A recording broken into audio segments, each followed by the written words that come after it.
बातमीचे प्रायोजक आहेत हॉटेल रोहित।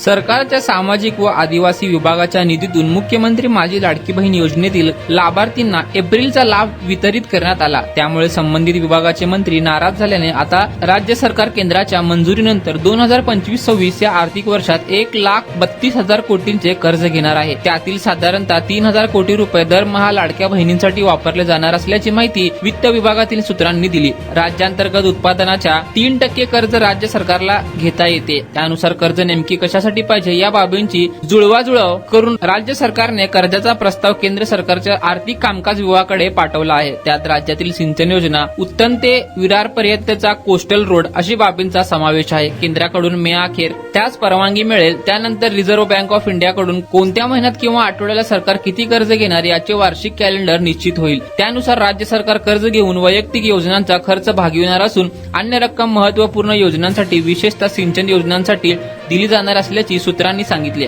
जूनमध्ये जिल्हा नियोजन समित्यांनाही निधी द्यावा लागणार आहे। कोरोनानंतर राज्य सरकारने 4,13,156 कोटींचे कर्ज घेतल्याची नोंद सरकारच्या अर्थसंकल्पात आहे। 2015-16 ते 2025-26 या 10 वर्षात सरकारच्या डोक्यावर 6 लाख कोटींचे कर्ज वाढले आहे। त्यापोटी सरकारला दरमहा 61,000 कोटीपर्यंत व्याज द्यावे लागत असल्याची नोंद आहे। राज्यात आता जून ते डिसेंबर या काळात राज्यातील हजारो ग्रामपंचायतींच्या निवडणुका होणार आहेत।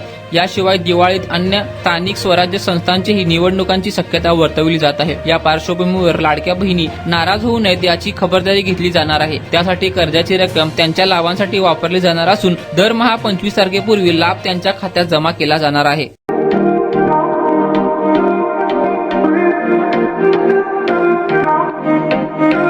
सोलापुरात व्हेज नॉन व्हेज जेवण मिळण्याचं एकमेव ठिकाण हॉटेल रोहित। चवीला टेस्ट हॉटेल रोहितचे जेवण बेस्ट। बर्थडे पार्टी, कार्यक्रम, विविध पार्टींचे ऑर्डर्स ही स्वीकारले जातील। ग्राहकांसाठी खास पार्सलची सोय। आमचा पत्ता हॉटेल रोहित, 7 रस्ता अपोजिट कारीगर पेट्रोल पंप, सोलापूर।